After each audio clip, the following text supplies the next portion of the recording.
Where do I come from? This is one of the most important questions we can ask ourselves. It's so important, in fact, that it's the very first thing that God tells us about us. See, in the book of Genesis, during the creation story, every time God created something, He spoke to that which was to be the source of the thing, that from which it was to come. When He created the plants and the animals, He spoke to the dirt. When He created the stars, He spoke to the firmament. And when He created us, mankind, the human species, He spoke to Himself. So ultimately, each and every one of us come from God. Ultimately, God is the source of man. So why is it so important to know where we come from?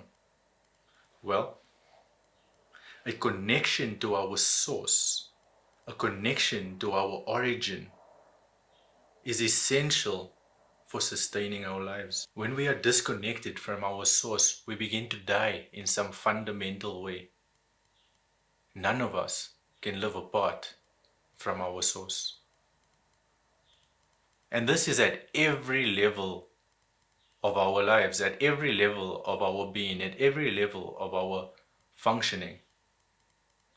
Let me explain. It is our connection to the earth that sustains our physical bodies. That's why we eat and drink and partake of the earth to sustain our bodies. But we are not animals. We don't live merely for survival and replication. No, we need meaning and purpose to our lives. This is a fundamental need of humans. Plants and animals have no meaning or purpose to their lives. They merely live for the carnal. They merely live to survive and to replicate. But this is not the case for us. Find some meaningful work and watch how you forget to eat. How all of a sudden the girls are no longer all that enticing.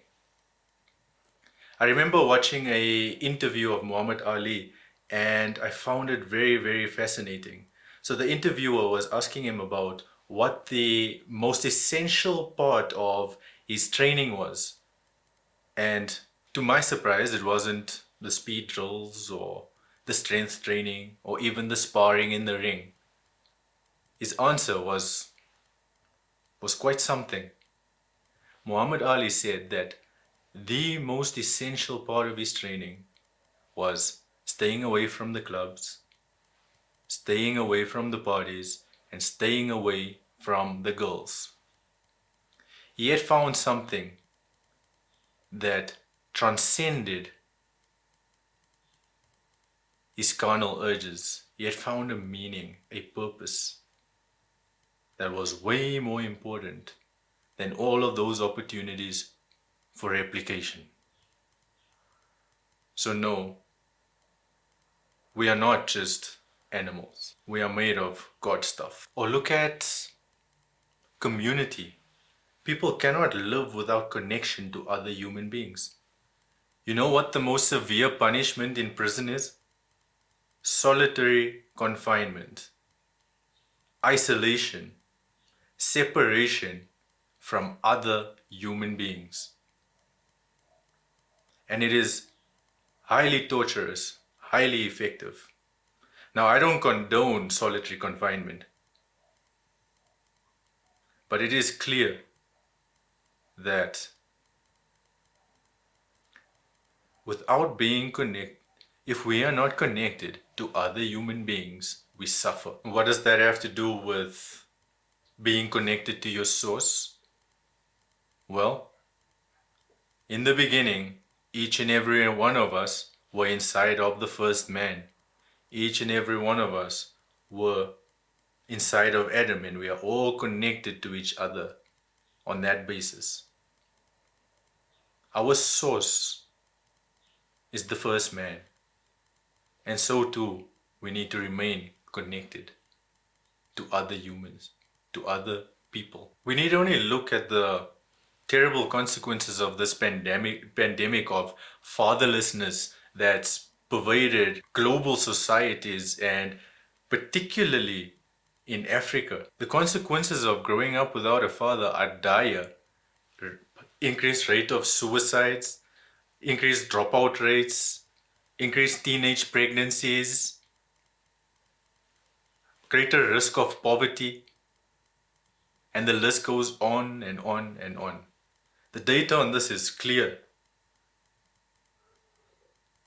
Fatherlessness is a scourge on society, and part of that is the disconnection from where we come from. Even adopted children have a greater risk of mental health problems and other medical problems.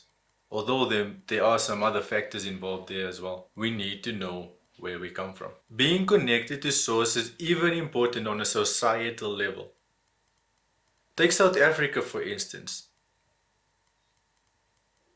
Our leadership in South Africa have forgotten where we come from. They are so far divorced from the struggles of our past, of the history that got us here, of the desires and the outcomes that they themselves fought for. They have become so disconnected from our history that they are actively stealing the future from their people. They have forgotten where we come from. Around the world, we see the consequences of a generation that has forgotten where they come from, that has forgotten their history, that has become so disconnected from the past that they are actively pulling down the legacy of their founding fathers, of their great men and women who got them to where they are. Just look around and see the consequences of not knowing where you come from, of not knowing your source, of being disconnected. It is a sad state of affairs indeed. Let me get back to Genesis.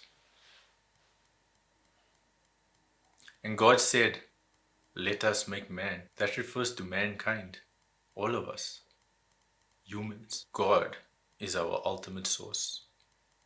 We are of divine origin. We are made of God stuff. We come from the ideal, from the highest order, in our pursuit of better, our pursuit of meaning, our pursuit of the ideal. That is our pursuit for God. That is our yearning to be reconnected to our source.